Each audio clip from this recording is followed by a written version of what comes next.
Siap. What's up, men? Selamat datang di mana nih, men? Selamat datang di Dua Ona. Ya, kami dua orang yang ingin apa nih? terkenal dan Juga pengen jadi orang benar, men. yoi, dan tentunya dengan kita akan membawakan sebuah berita-berita kebenaran. Berita-berita kebenaran yang dikemas secara menarik, mendalam dan Luar biasa. ya, kalau Dan- kami kurang dalam, maafkan kami. Maafkan kami. Dan tentunya pasti kita beda dengan yang lain. Yoi. Buktinya videonya hitam putih. Yoi. Pasti, men. Oke, kita kenalan dulu kali ya. Boleh. Oke, gua Yonatan. Gua Indra. Jadi kita ada Dua Ona. Duo apa dua sih? Duo aja, Dua Ona. Dua orang benar ya. Nah,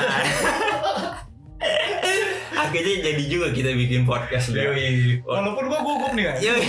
Depan kamera. Kita mau bahas apa sih, men? Hari ini kita mau bahas tentang, ya gua penasaran banget ya sama satu hal yang berkaitan dengan pelayanan Widih. gitu. Karena selama ini gua ngelihat bahwa ternyata orang pelayanan tuh hanya orang-orang tertentu nih. Jadi gua mau tanya-tanya soal pelayanan. Sama. Kayak gitu. Kan lu pelayanan nih. Iya, gue pelayanan. Lu juga pelayanan. Tapi ada orang-orang yang ngomong nih ke gue, men, gue gak mau ngambil pelayanan nih. Kenapa? Gue mau jadi jemaat aja, hidup gue lebih enak, kayak gitu. Nggak pusing. Gak pusing, kayak gitu. Kalau pelayanan kan pusing kan. Nah, itu tuh yang gue sedang bingung. Apalagi lu pelayanan dari kecil lagi. Iya, gue dari kecil gue pelayanan. Kok dibocor-bocorin? Gue mau pelayanan 2017. Ya, awal-awal kita ketemu ya. Iya, jadi kita punya dua pandangan ya, Ya. dua pandangan, dan kita pasti punya pandangan masing-masing. Jadi nggak bisa disamaratakan. Yoi. Jangan sampai tiba-tiba nanti, Kak, aku kan pelayanan di kecil, pelayanan itu baik, bla bla bla, gitu. Ya. Jangan dong. Jangan, kita harus menyelesaikan permasalahan ini nih. Iya.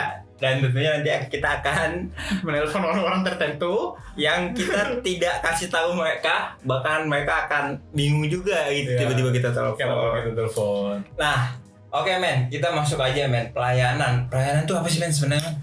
Gue jujur gue belum ngulik ya, walaupun seharusnya kan kita ngulik. Iya. Ini podcast nggak pakai skrip ya? Iya, benar-benar ada skrip. Kita cuma berdua dan ini kita ngeset kamera sendiri, audio sendiri. Kita belum ada tim. Kita belum ada tim, kita murni. Bukan ngecap sih, tapi apa yang kita tahu kita mau bagiin ke teman-teman. Based on the story. Ya, based on the story. Kita berdasarkan pengalaman kita. Dan tentunya kita nanti bakal nanya ke orang yang mungkin udah berpengalaman lebih jauh. Ya, udah berkecimpung lah kalau bahasa kerennya. Yoi. Udah masuk Dalam dunia pelayanan. Tapi emang kalau bisa dibilang pelayanan tuh macam-macam, kan.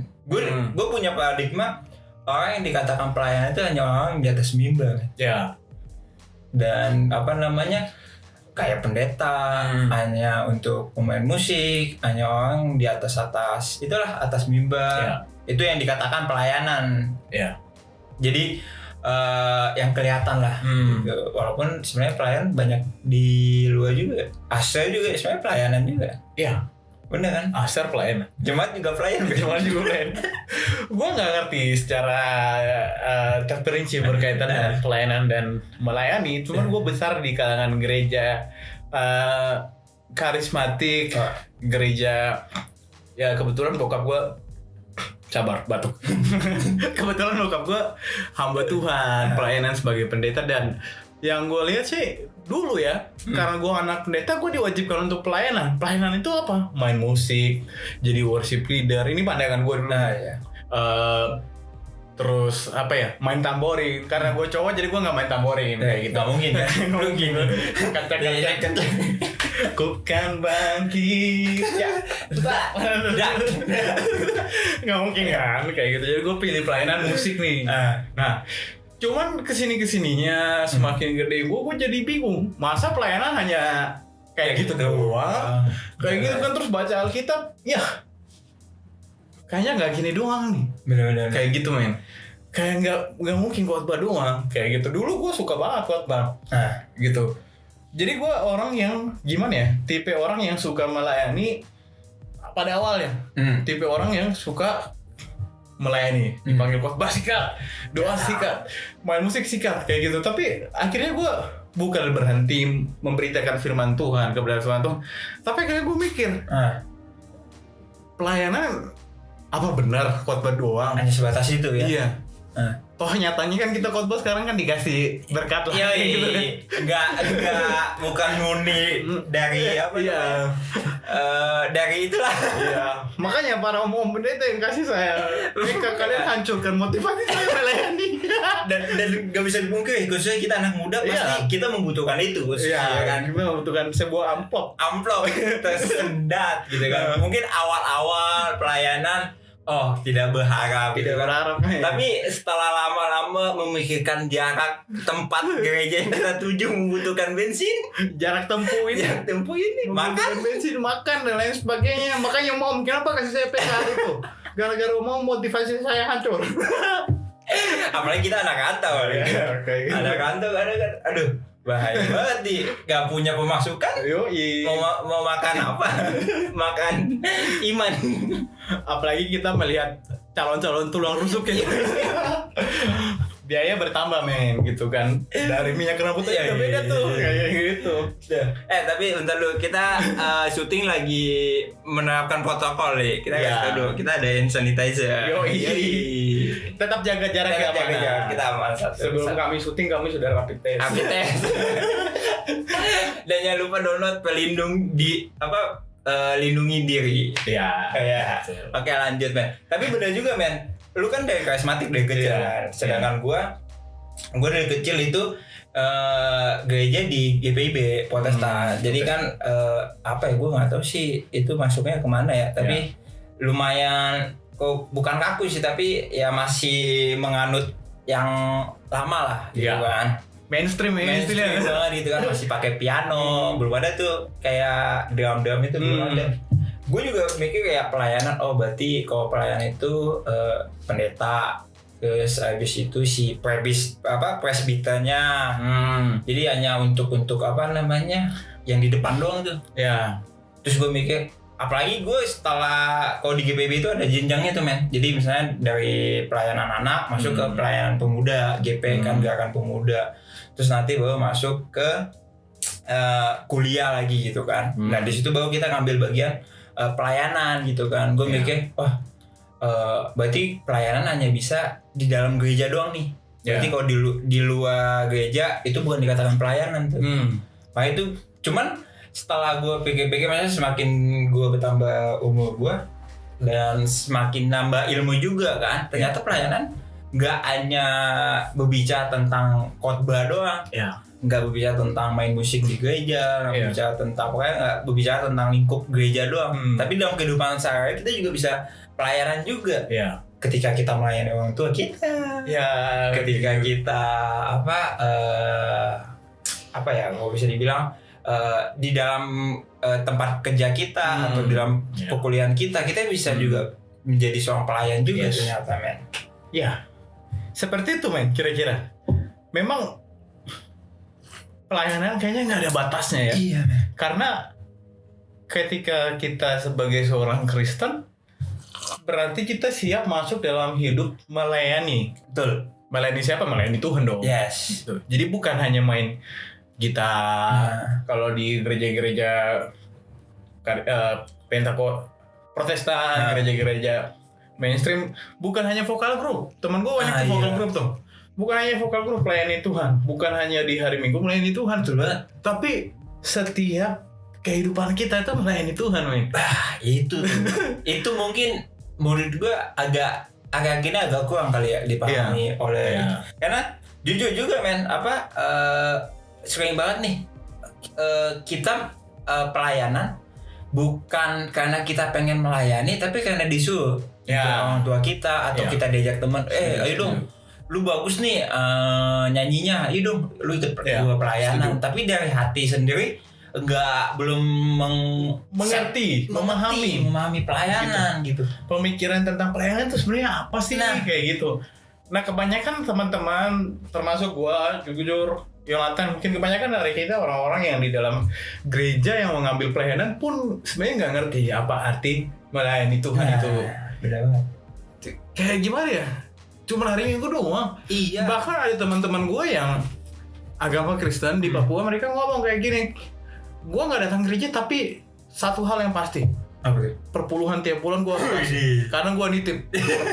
Bokap gue nitip nyokap gue dan dia ngerasa hidupnya udah benar dengan cuma memberikan perpuluhan tanpa ada datang ke gereja, bahkan nggak melayani. Iya. Menurut dia melayani adalah memberikan uangnya dia ke gereja, itu kan jadi mudah banget, jadi kayaknya jadi salah gitu men. Jadi Paradigma tentang pelayanan. iya, paradigma pelayanannya jadi serba salah gitu, apalagi yang masuk dalam usia-usia remaja tanggung kan. Kayak kita lah ya. Usia-usia 15-20. Apalagi ada bunga-bunga desa. Bunga desa. Itu wah, motivasi berbeda men. Kayak gitu kan. Jujur gue ngalamin di fase-fase itu sebagai pelayan mimbar, main musik. Dulu kan di Papua kan dikit yang bisa main musik. Jadi bukan dikit sih. Ya dikit sih. Kayak gimana sih? Cuman ya bisa hitung lah ya. Ya bisa hitung lah. Gue termasuk salah satu pemain musik juga di sana di gereja, dan tak jarang hari Minggu gue pakai hanya untuk pamer, kalau nggak salurin hobi gue bermain musik. Dan Tuhannya jadi nggak ada. Jadi kita pengen show off. Apalagi kan kalau gue nggak bisa menyudutkan pemain musik atau apapun, tapi kan yang paling dilihat nih pemain musik paling dilihat banget nih sama jemaat gitu kan. Oh, mainannya bagus atau gimana gitu kan. Jadi kayak hari Minggu tuh bukannya untuk memberikan selebrasi kita kayak wah Tuhan udah nyetain kita selama seminggu, akhirnya kita melayani, kita ingin kayak mengapresiasi kayak ini nih gue memberikan diri gue, emang gue pengen bener-bener pelayanan. Tapi malah gue jadwal gue Minggu nih, berarti akhirnya gue pengen pakaian bagus lah, gue pengen memberikan yang terbaik. Tapi nggak salah sih, cuman hati kadang kan kita berpikir bahwa hati kita yang nggak bener nih. Sikap hati kita tuh nggak ke Tuhan. Kayak gitu. Bahkan ini menarik, banyak orang yang datang ke gereja dalam keadaan bermasalah. Gue setuju bahwa gereja adalah tempat orang yang diperbaiki. Gereja adalah bengkel untuk orang-orang yang punya beban lesu gitu kan. Makanya di firman Tuhan dia bilang, marilah kepada aku yang berbeban berat, hati lesu dan lain sebagainya. Betul. Gitu. Memang Tuhan akan memulihkan, tapi apakah tujuan kita hanya untuk digembirakan? Itu kan gak lebih kayak cuma jadi konseling di tenaga profesional. Gitu, tanpa, karena Kristen kan definisi awalnya itu apa men? Pengikut Kristus. Mengikuti Kristus. Jadi lu melayani untuk diri lu sendiri apa untuk mengikut Kristus? Lu beribadah di gereja untuk diri lu sendiri atau untuk mengikut Kristus? Itu kan perlu dipertanyakan. Benar. Dan itu kita nggak tahu, yang tahu cuma diri kita masing-masing. Iya kan, kita nggak bisa menjudge siapapun itu. Nah, gitu. Kita harus ada asas praduga tidak bersalah kepada setiap orang. Betul. Kayak gitu men. Jadi apa sih pelayanan itu tuh perlu kita. Mungkin kita tanya orang. Kita akan telepon orangnya. Dan mudah-mudahan kita nggak janjian. Kita belum janjian teman-teman, telepon orang, dan orang-orang ini mungkin nggak tahu. Dan kita nggak bakal kasih tahu sampai di akhir telepon. Dan kita nggak tahu nih dia bakal angkat atau enggak ya. Tapi emang ngomongin pelayanan tuh, kok bisa dibilang lumayan luas juga ya men ya? Iya, ngomong pelayanan luas banget. Luas banget gitu. Gue mau telepon salah satu kakak tingkat gue di kampus. Wah, ini salah satu mahasiswa terbaik juga. Men ya. Iya, ini gue speaker ya. Oke, kita speaker ya.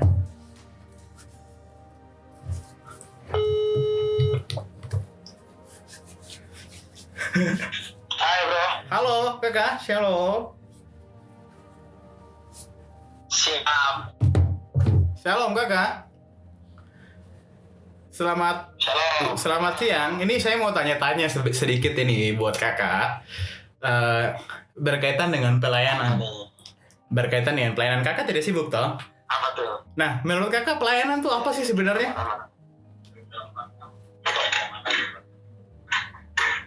Pelayanan ya melayani orang lain lah. Melayani orang lain. Orang lain. Kamu dari segi apa ini?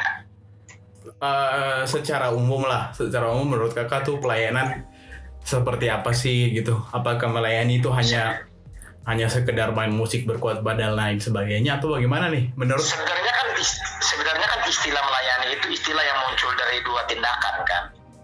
Ya. Tindakan pertama itu hamba yang melayani tuannya sama atau tuan rumah yang melayani tamu yang datang. Oke. Nah, prinsipnya sama. Prinsipnya adalah hamba dia nggak akan makan sebelum tuannya makan. Tuan rumah pun sama. Ya. Tuan rumah dia akan sediakan meja terbaik sebagai tanda kehormatan, dan waktu dia punya tamu datang, dia akan persiapkan air untuk ngelap dia punya tamu yang datang gitu loh. Nah, istilah pelayanan itu muncul dari situ duluan.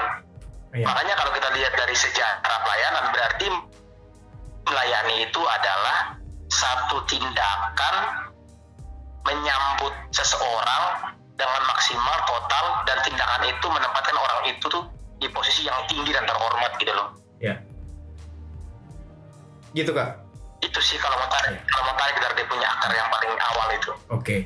Dari akar dari awal.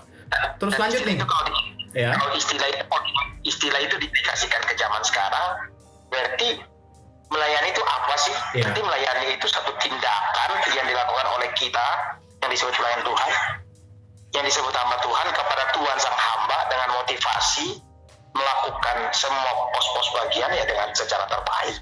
Ya. Sampai ngelap ya, sampai ngebasuh kaki ya, kayak gitu ya. Dan menurut kakak di dalam kehidupan kekristenan siapa yang harus melayani? Apakah semua orang Kristen harus melayani atau hanya orang-orang khusus? Kalau dalam PL kan ada tuh orang khusus, Imam Lewi yang melayani Tuhan. Nah, kalau dalam kehidupan sekarang ini orang Kristen, siapa yang harus melayani sih? Apa hanya hamba Tuhan atau semua manusia? Di sektor-sektor tertentu memang ada orang-orang pilihan, tapi di sektor secara umum semua melayani. Oke. Balik lagi, kalau kamu khususkan pelayanan dalam konteks organisasi atau dalam segmen tertentu, ya ada orang-orang tertentu. Contoh misalnya di perjanjian lama kan, Iya. ada imam-imam yang bertugas, ada para penyanyi segala macam kan. Di perjanjian baru ada. Iya. Ada persyaratan untuk menjadi penatua, ada persyaratan jadi diaken, ada persyaratan untuk menjadi orang-orang yang melayani di diakonia. Iya. Hanya dalam konteks gereja, tapi dalam konteks berjemaat secara umum semua melayani. Melayani apa sih? Contoh jemaat mula-mula kan. Iya. Semua barang itu milik bersama dan semua melakukan tindakan untuk mengusahakan kepada kebaikan bersama. Iya. Sistem komunal. Yes. Jadi kalau ditarik ke zaman sekarang, kalau tarik dalam organisasi gereja, yang melayani di mimbar siapa? Ada orang-orang tertentu. Iya. Orang-orang yang punya kapasitas dalam mengajar, orang-orang yang punya jabatan secara organisasi. Tapi kalau ditarik dalam keadaan bergereja sekarang, apalagi di masa pandemi, siapapun bisa. Yes. Ya. Jadi tergantung segmennya mau bicara segi apa. Kalau secara universal, nggak ada yang lebih tinggi, nggak ada yang lebih rendah. Ya. Semua punya kehormatan dan panggilan untuk melayani. Oke. Ya. Thank you banyak nih Kakak Petrus nih. Jadi semua orang harus melayani Tuhan ya. Ternyata ya Kak Petrus ya. Pasti harus Pasti semua ya. orang. Haleluya. Semua orang nggak pandang bulu. Masalahnya kalau pelayanan sekarang kan kalau ditarik secara umum kan Roma 12 kan, Ya. mempersembahkan hidup sebagai ibadah yang sejati kan. Ya. Anehnya, lu mempersembahkan hidup sebagai ibadah yang sejati kepada Tuhan, lu tujuannya kepada Tuhan tapi dirasakan oleh sesama. Aneh loh. Ya. Iya kan? Ya. Katanya kan mempersembahkan hidup kepada Tuhan kan sebagai korban yang berkenan harum. Lu persembahan kepada Tuhan tapi konfirmasinya dari sesama. Ya. Iya, ya. Itu sih. Menarik banget Kak. Terima kasih banyak nih. Podcast ya. Art podcast yang bagus ya. Iya, pastilah. Kak Petrus nanti nonton di YouTube ya. Suara kakak nih masuk dalam podcast Onar. Dua orang benar gitu. Kita akan bicara banyak kebenaran. Ditunggu ya. Siapa tuh? Ya. Siapa itu? Onar siapa tuh? Ada saya dengan Yonatan. Nanti Kak Petrus. Thank you Kak Petrus. Selamat datang di podcast kita. Kita bisa di Terima kasih banyak. Terima kasih Kak. Sampai ketemu di Spotify. Nanti kita podcast bareng lagi nih sama Kak Petrus pasti. Iya, pasti. Langsung nih ya. Yoi. Oke kakak, shalom, Tuhan Yesus memberkati. Tuhan berkati. Nah, berangkat dari pernyataan Petrus nih, Petrus Rido, itu akan tingkat gue teman-teman, bahwa ternyata memang ada orang-orang khusus. Benar. Seperti yang gue bilang tadi kan ada Imam Lewi dalam PL, ada pemimpin-pemimpin jemaat dalam perjanjian baru. Memang tidak semua orang khotbah, tidak semua orang main musik dalam gereja, nggak semua orang vokal grup tuh. Benar. Contoh suara gue jelek. Iya, soal gue juga sama. Kita nggak bisa nih. Iya, masa kita nggak bisa pelayanan? Iya. Gue nggak bisa sebagus Yonatan dalam hal media, dalam pelayanan gereja. Yonatan nggak bisa sebagus gue Dalam memberitakan kebenaran firman nggak juga Tuhan. sih, nggak juga sih. Tapi setidaknya lu punya wawasan itulah. Ada Pengetahuan basic itu ya. kan, ada basic ya. Gitu kan. Jadi siapa yang melayani Yons? Semua orang. Semua orang. Tapi yang khusus-khusus, yang tertentu pemimpin jemaat tuh orang-orang tertentu. Betul. Gitu. Jadi orang Kristen wajib nggak pelayanan nih? Nah, Wajib. kalau menurut gua wajib. Wajib ya? Menurut gua wajib. Iya. Di mana? Di mana aja? Nah, di mana aja? Nggak harus di gereja. Marketplace. Di Matius. kuliah. Matius 19, Matius 20 ayat 19 sampai 20. Matius 18 doa Matius berapa sih itu? Yang apa itu? Tentang? Amanat agung. Gue lupa teman-teman, nanti mungkin ada di screen. Iya. Pergilah, jadikanlah semua bangsa muridku. Itu perintah untuk semua orang Kristen. Betul. Lu bisa nggak di marketplace jadi perwakilan Tuhan, jadi representasinya Tuhan? Iya. Gitu. Untuk memberitakan Injil. Memberitakan Injil kayak gimana? Bukan kayak Kristenisasi. Bukan. Tapi hidup lu jadi berkat bagi sesama. Orang-orang akan Di lihat sekitar Kristus lu. dalam diri kita nih. Betul. Menarik tuh Yons. Menarik banget. Karena ya nggak bisa dipungkiri gitu bahwa kalau kita emang mengandalkan pelayanan hanya di hari Minggu, berarti di hari Senin sampai Sabtu berarti kita nggak pelayanan dong. Ya. Ya udah, berarti kita hidup sesuka kita. Suka kita. Jadi nggak, akhirnya bisa membuat sebuah stigma bahwa oh hari Minggu hari suci, so berarti Senin sampai Sabtu gue bisa melakukan dosa nih. Ya. Di Minggu gue melayani, pengampunan dosa di hari Minggu. Bahkan menarik juga nih Indra, apakah seorang yang pelayan atau seorang melakukan pelayanan, apakah dia harus benar-benar suci? Nah, Tidak melakukan dosa. Nah, kita tanya siapa lagi nih? coba kita mau Kita telepon siapa lagi nih? coba ya. Ishak? Nah, oke. Ishak, coba diangkat atau tidak? Saya mau telepon orang-orang yang Bener nggak? Karena nggak bisa. Apakah seorang yang melakukan pelayanan itu ada batas minimal usia kah? ya. Dia bisa melakukan pelayanan. Apakah dia harus suci, benar-benar suci? Shalom Isakoro. Woi men, sibuk nggak? Lagi ngantor gue. Boleh tanya bentar nggak? Ganggu bentar aja. Aman. Nah, menurut lu nih Sak, standar orang pelayanan kan dalam Alkitab ada, dia harus tidak bercacat celah dan lain sebagainya tuh sudah sangat jelas tuh dituliskan di dalam Alkitab. Nah, tapi kan nggak ada yang tahu nih sebenarnya isi hati orang, pikiran orang dan lain sebagainya. Menurut lu standar pelayanan, standar melayani Tuhan itu harus kudus banget atau harus gimana sih menurut lu standar melayani Tuhan? Kalau dari kan lu bilang tuh tadi ini menurut gue ya. Ya. Lu bilang kita nggak tahu isi hati orang kan. Ya bener, di satu sisi emang kita nggak tahu isi hati orang, makanya satu-satunya cara kita bisa nilai orang, maksudnya satu-satunya jalan untuk memberikan standar yaitu melalui hal-hal yang kelihatan, contohnya gaya hidup, cara berperilaku dan lain sebagainya. Makanya di satu sisi itu nggak bisa dijadiin patokan, maksudnya nggak bisa dijadiin patokan untuk menilai orang baik atau enggak. Ya.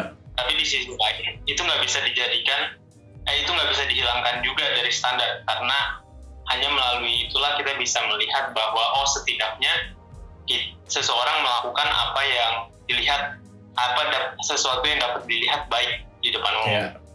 Bukan berarti dia cuman melakukan sesuatu yang dia supaya kelihatan doang, tapi itu satu-satunya cara kita bisa melihat seseorang baik dalam pelayanan. Tapi nah, kalau lu tanya penting atau enggak standar, itu penting, karena kalau nggak ada standar itu kita nggak punya standar lain, karena masalah hati, isi hati, pikiran manusia kita nggak bisa ukur. Tapi itu bukan yang terutama. Itu sih menurut gue sih kayak di satu sisi itu nggak bisa jadiin patokan, tapi di sisi lain itu juga nggak boleh dihilangkan. Di antara ya, agak di antara pertimbangan ya.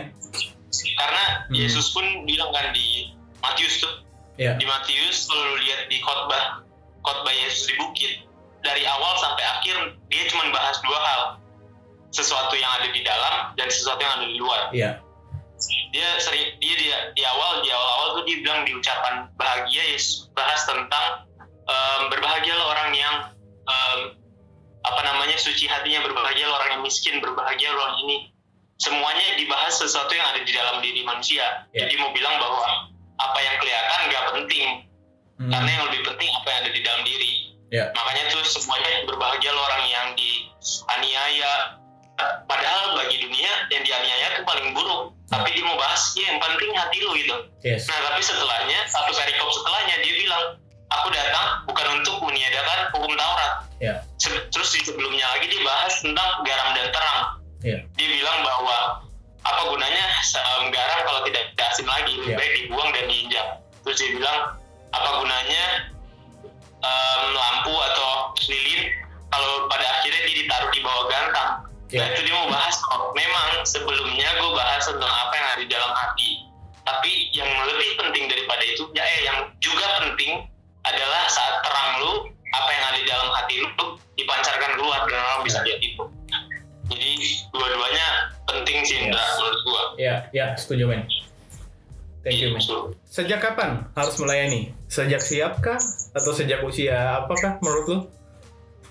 Kalau melayani dalam artian organisme dan kehidupan Kristen sebagai itu, menurut gua kapanpun.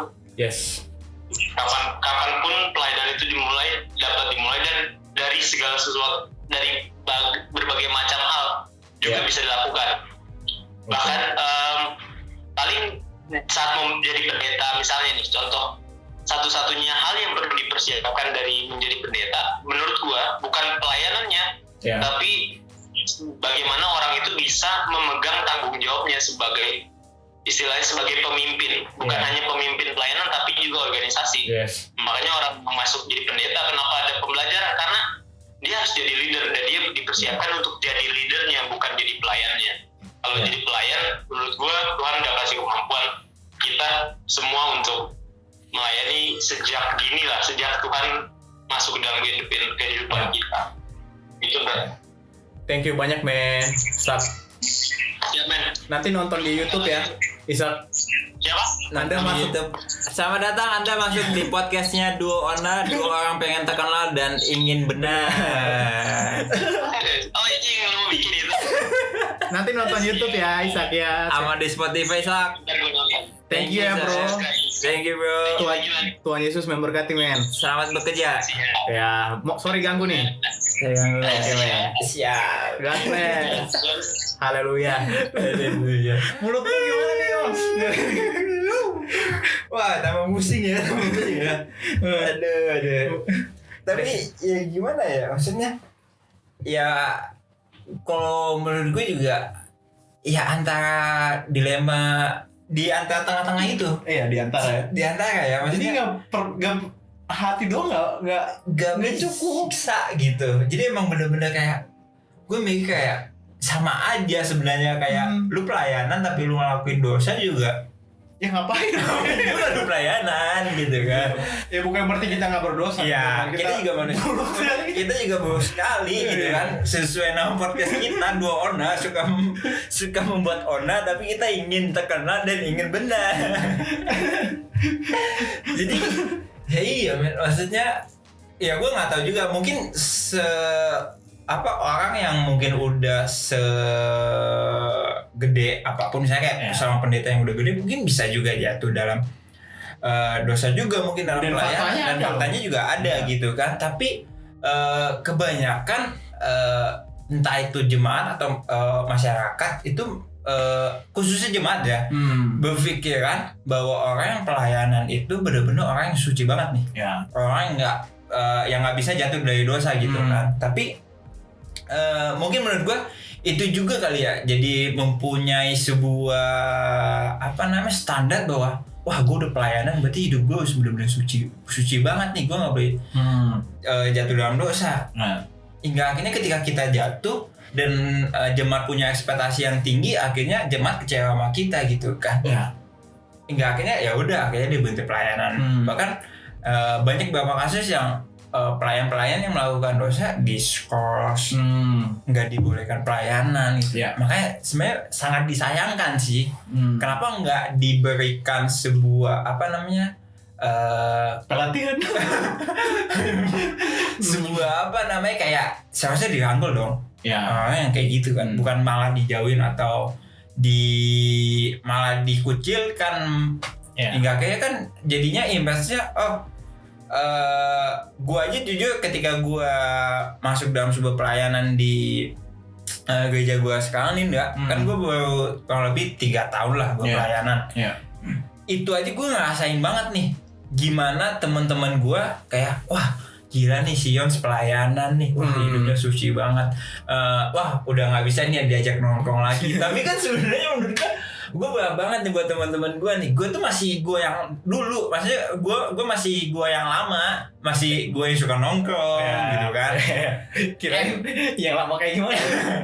Gue emang berapa dosa gue yang dulu udah gue tinggalkan, tapi gue masih gue yang lama, maksudnya guanya masih gue yang suka nongkrong, gue yang masih suka bergaul atau yang suka masih nongkrong sampai malam gitu kan. Tapi gue ketika gue pelayanan gue kayak wah gila nih si Yons hidupnya suci banget. Jadi kayak gue jadi pelayanan jadi malah terbeban jadinya kan, karena punya standar yang harus gue jaga gitu kan. Padahal kan enggak gitu. Jadi itu namanya, bukan ke doktrin sih, ke suges. Iya. Nah ini bahaya nih men, orang-orang yang ke suges. Nah gitu, jadi melakukan hidup suci dengan rela, tapi ada atau yang dengan disuges tuh beda men. Bener banget. Jadi kayak ada lu pelayanan dan lu, maksudnya kalau menurut gue ya, lu pelayanan dan lu nggak jatuh dari dosa itu bagus. Tapi lu nggak jatuh ke dalam dosa karena lu takut image lu jelek nih. Itu beda cerita ya. Iya. Kalau takut image jelek sama tulus nih, gue mau mulai. Iya, bener banget kan. Ya, gue mau hidup bareng Tuhan, jadi hidup kudus itu udah harus beda sama yang kesuges. Bener banget. Itu yang disayangkan sebenarnya yang kesuges kan. Jadi artinya nggak murni banget nih. Ya, dia hidup dari tuntutan satu. Padahal kan orang yang telah disucikan oleh Tuhan, yang telah percaya sama Tuhan, dimerdekakan. Bener. Iya kan? Tuh. Kebenaran yang kita lihat bahwa salah satu bagian dari Tuhan, apa sih itu namanya, saya lupa lagi, adalah kasih. Kayak gitu, misalnya contohnya adalah kasih. Gue ngomong apa sih kayak gitu. Yesus Tuhan adalah kasih, dan kasih memerdekakan. Iya. Dan itu ada tuh di ayat Alkitab, kalau ada ketakutan itu bukan kasih yang sejati. Benar. Di dalam kasih tidak ada ketakutan. Nah, ketika lu tersuges, tertekan di bawah tekanan tuntutan lu harus hidup kudus, hasilnya gitu tuh men, jomplang, pincang, jalannya pincang dan capek banget. Nah, beda dengan kerelaan. Gue punya hati nih, ku buka hati untuk menyembahmu Tuhan. Kayak gitu, ku buka hati untuk bagaimana Tuhan nih, gue mau hidup sama Tuhan, menjalani kehidupan yang walaupun berat, menjalani kehidupan yang penuh dengan godaan, kenikmatan dunia, tapi jalannya beda men, rasanya beda. Jalan sempit yang kita jalani terasa lebar. Iya. Dan hati kita benar-benar keset. Udah, gue pengen melayani Tuhan dengan sepenuh hati gue gitu. Iya kan. Makanya boleh gagal apa enggak? Hah? Boleh jatuh dalam dosa nggak kalau udah melayani Tuhan menurut lo? Aduh. Itu sebenarnya itu bakal ini nih. Jawaban ini bakal membahayakan, tapi kalau dari sudut pandang gue sebisamu. Gue punya statement. Pertanyaan lu apa tadi? Boleh jatuh dalam dosa nggak? Boleh jatuh dalam dosa nggak? Ketika lo melayani Tuhan ya itu sebagai, kalau kata Kak Petrus tadi, sebagai orang-orang yang dapat bagian nih. Dalam artian dia mengambil bagian dalam pelayanan orang tertentu. Dan juga jemaat nih. Ini kan kita sebagai orang Kristen berarti hidup dalam pelayanan. Boleh jatuh dalam dosa nggak? Nah Tuhan, apalagi lu seorang yang terpilih sebagai imam. Kalau dalam PL, imam-imam Lewi lah. Menurut gue nih, ketika seseorang yang sudah sudah tujuan dalam pelayanan gitu, dan benar-benar men-set hatinya untuk memberikan sepenuh hatinya, bahkan tubuh, jiwa, dan rohnya untuk melayani Tuhan, dan membangun sebuah hubungan dengan Tuhan yang secara intim mungkin setiap hari, pasti untuk jatuh dalam dosa minim banget. Minim banget untuk dia bisa jatuh dalam dosa gitu. Kenapa? Karena dia sudah dipuaskan secara jiwanya dengan firman Tuhan, dengan hubungan dia dengan Tuhan gitu kan. Jadi menurut gue minim banget untuk dia bisa jatuh dalam dosa. Tapi sekalipun dia jatuh dalam dosa, pasti dia tahu ketika dia punya hubungan yang intim dengan Tuhan dan dia benar-benar hatinya suci, walaupun dia jatuh, dia tahu dia nggak bakal jatuh ke dalam paling dalam lagi nih, atau ke lubang yang sama, gitu kan. Mungkin ya simpelnya mungkin dulu dia jatuh dalam namanya pornografi misalnya gitu kan, hingga akhirnya dia menjadi manusia baru. Pasti keinginan untuk jatuh dalam hal pornografi pasti masih ada aja, pasti gitu kan. Sugesti itu pasti ada. Tapi ketika dia sudah maksudnya membangun hubungan dengan Tuhan dan udah menjadi manusia baru, pasti dia tahu nih cara mengatasinya gimana gitu kan. Sugesti pasti ada. Gua aja ketika doa aja bisa tiba-tiba ngebayangin hal-hal yang bokep gitu kan. Aduh, gila gue bilang. Bahkan sampai di depan mimbar pun kadang suka ada aja pikiran-pikiran gitu kan. Tapi bener-bener ketika dia jatuh, dia pasti tahu, oh gue jatuh, gue harus balik nih, gue harus balik lagi ke Tuhan gitu. Jadi buat teman-teman, kalau gue sendiri gue bisa kasih masukan nih buat teman-teman nih, please lah, kita ini orang yang pelayanan gitu ya. Kita tuh masih ada daging gitu kan. Bahkan ya kita pun juga, lu mau daging itu lemah apa tuh gue lupa lagi. Apa enggak? Yang mana? Roh memang penurut tetapi daging lemah. Iya. Oh itu penurut, daging itu lemah gitu kan. Jadi ya karena kita hidup masih di dunia gitu kan, pasti keinginan daging pasti ada aja gitu. Tapi lu mau pilih yang mana nih? Lu mau ikutin roh atau lu ikutin keinginan daging lu gitu kan? Mau mematikan kedagingan apa enggak nih? Nah iya. Dan ingat, kalau ada mungkin temennya kalian atau pendetanya kalian atau seorang pelayan di gereja kalian yang mungkin habis jatuh dalam dosa, please jangan dikucilkan, jangan disudutkan gitu kan, jangan dijudge. Wah, lu nggak sesuai ekspektasi nih, masa seorang pelayan jatuh gitu. Tapi please dirangkul gitu, karena orang kayak gitu tuh ya kita nggak luput gitu. Mungkin dia lagi hilaf gitu kan, lagi capek dengan kehidupan, atau enggak mungkin dia capek dengan sebuah standar yang ditetapkan oleh jemaatnya, kemunafikan ya. Iya gitu kan. Apalagi sekarang nih lagi zamannya quotes nih ya. Aduh, itu saya tidak mau bicara tentang itu. Iya, tapi nanti aja. Itu beda, kita bikin. Itu apakah disebutkan pelayanan? Nah itu nanti ya. Nanti aja. Agak tidak enak. Tapi menarik Yos. Gue teringat sama kisah Petrus. Yang ketika Yesus ditangkap dia menyangkal Tuhan Yesus 3 kali. Ketika Tuhan Yesus bangkit dari kubur, Tuhan Yesus datang nih ke Petrus. Lalu menangislah Petrus tentang hal itu.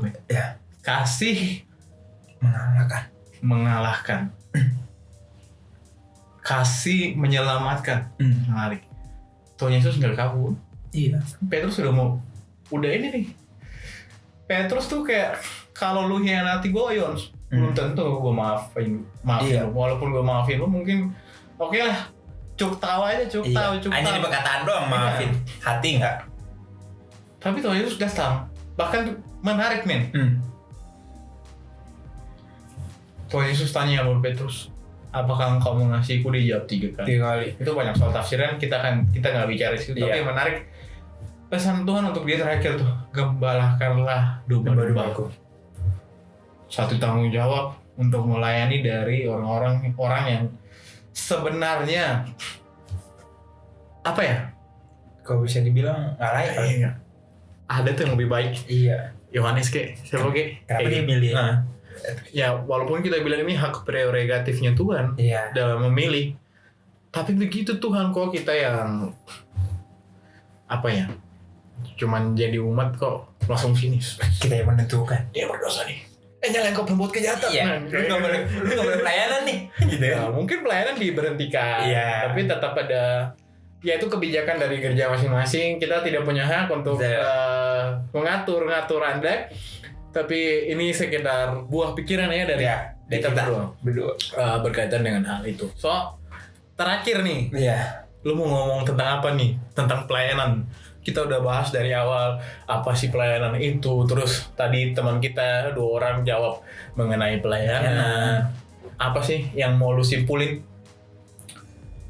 Jadi kalau dari gue pribadi, sebenarnya pelayanan nggak hanya sebatas sebuah pelayanan di sebuah gedung, di gereja, atau bahkan sekalipun kita nggak mengambil bagian dalam sebuah organisasi di gereja, bukan berarti kita nggak bisa pelayanan. Justru menurut gue pelayanan terbaik itu berasal dari rumah. Kenapa gue bilang bisa berasal dari rumah? Karena di rumah lah kita bisa kelihatan sifat aslinya kita gitu. Gimana lu melayani orang tua lu, gimana sikap hati lu di dalam rumah. Sebelum lu bisa melayani orang tua lu atau orang sekitar lu, gimana lu bisa melayani jemaat mungkin ya menurut gue gitu kan. Jadi nggak ada batasan untuk gue nggak ambil bagian dalam gereja, berarti gue nggak bisa melayani nih. Ya udah, nggak gitu teman-teman. Jadi dimanapun, mau itu di sekolah, di kampus, di tempat kerjaan, kalian masih bisa melayani. Karena melayani itu bisa dirasakan oleh semua orang gitu kan. Justru kitalah menjadi representasi Tuhan di tengah-tengah kita. Bahkan mungkin lagi diangkut kali, tiba-tiba ada orang ngelihat kayak mungkin terjamah gitu kan sama kita gitu kan. Ya kita nggak tahu gitu. Mana tahu tiba-tiba diangkut Tuhan bilang coba lu doain dia deh, atau lu coba tanya ke dia. Kita bisa aja pelayanan gitu. Mungkin dari gue itu sih men.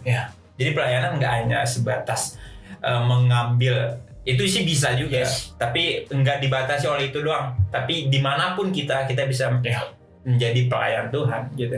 Itu aja men. Luar biasa sekali teman-teman. Saya ingat satu kisah waktu Tuhan Yesus bertemu dengan wanita Samaria yang punya 5 suami. Tuhan Yesus ngomong gini men, akan ada saatnya nanti bahwa orang-orang akan menyembah Tuhan dalam roh dan kebenaran. Maksudnya apa? Udah gak ada batasan. Kita gak perlu ke bait suci untuk menyembah Tuhan. Kita gak perlu ke gereja untuk menyembah Tuhan. Buktinya apa? Ada gereja di mall sekarang. Kayak gitu kan. Di rumah pun juga ada. Di rumah pun kan lu baca Alkitab. Lu melakukan penyembahan ke Tuhan. Yang penting apa sih? Yang penting adalah menurut gua adalah koneksi kita dengan Tuhan. Bagaimana kita membangun hubungan dengan Tuhan. Bagaimana kita berjuang. Gitu, karena orang yang mencintai Tuhan akan melakukan apapun buat Tuhan. Pasti. Gue cinta sama cewek gue nih. Ya walaupun gue jomblo ya. Iya, pasti kita akan melakukan Gue gak pengorbanan. ngelakuin apapun, sayang. Jemput dong. Oke. Oke, gas. Hujan nggak usah bodoh, Ajar. nggak bahas.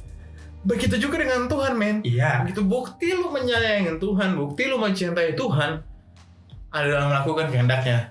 Which is lu nggak lakuin yang nggak berkenan di hadapan Ya. Tuhan. Itu sebabnya kualifikasi yang terjadi dalam hidup kita, seorang pelayan Tuhan, seorang pemimpin jemaat, seorang umat Kristen pasti akan diusahakan.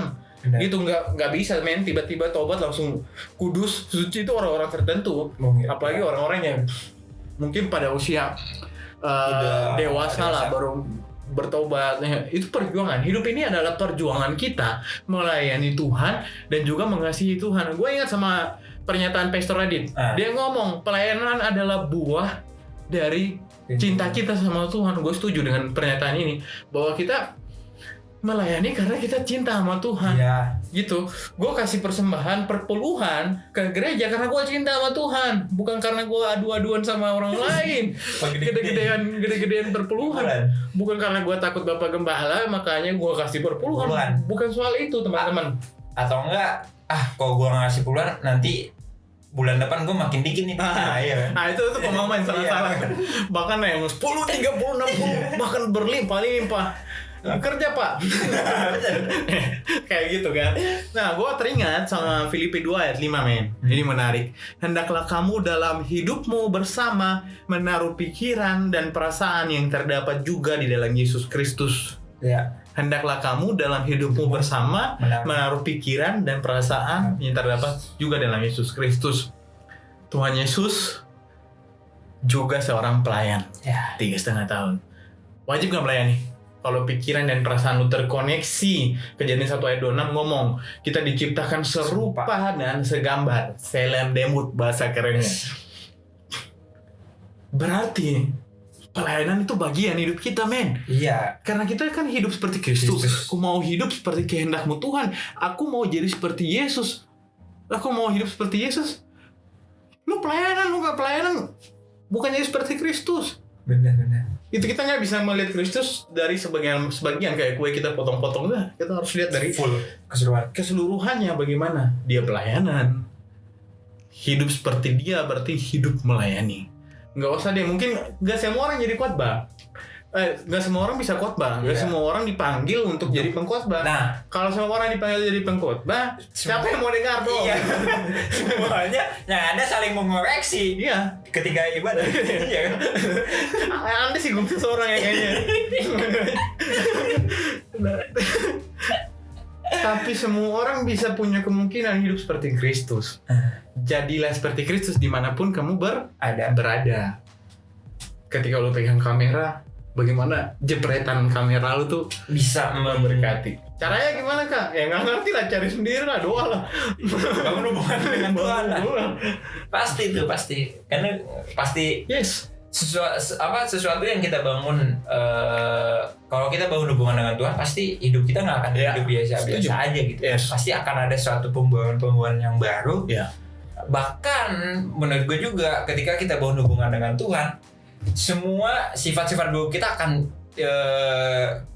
mulai keluar, gitu kan. Sampai bahkan kita yang bawa akan mencabut sampai akar-akarnya gitu kan. Iya. Pasti ketika kita bangun hubungan intim dengan Tuhan, secara tidak sadar Tuhan pengen juga mencabut sampai akar-akarnya semua sifat-sifat buruk kita, semua masa lalu kita, semua mungkin yang nggak pernah kita sadari gitu kan, bakal diungkit-ungkit lagi gitu. Tapi ketika lu punya hubungan dengan Tuhan, lu bakal tahu nih, oh kenapa ini ada, Tuhan pengen memurnikan hati gua. Karena pikiran, perasaan, fokus kita udah beda. Yoi. Fokus kita Tuhan. Bukan lagi situs yang biasa kita nonton. Kayak gitu kan. Bener. Bukan lagi omongan orang lain tentang kita. Bahkan itu semuanya bakal hilang. Iya kan? Jadi kayak lu gak akan merasa kejudge dibilang orang suci waktu lu melayani. Lu gak bisa kejudge lagi karena fokus lu bukan mereka-mereka ini nih yang ngajak lu gak bertobat. Tapi fokusmu Tuhan. Kayak gitu. Betul. Jadi perjuangkanlah hal itu ya, men ya. Iya. Oke. Jadi gimana nih? Kata-kata terakhir apa gimana nih kita nih? apa ya? Kita belum ada apa-apa sih. Yes. Karena ini perdana banget gitu kan. Nah. Apa kita tutup dalam doa? Kata terakhir deh. Kata terakhir. Satu kalimat terakhir apa? Sudah kalimat. Jangan tunggu sempurna untuk menjadi seorang pelayan. Kalau gua, hidup ini kesempatan, selamat melayani. Oke. Oke. Kita Duona dan dua orang ingin terkenal dan juga ingin hidup benar. Berjuang terus mencapai kebenaran yang sejati. yes. Yeah. Oke, see you dan sampai jumpa di Podcast selanjutnya. podcast selanjutnya. See you guys. Bye. Bye. Tuhan Yesus memberkati.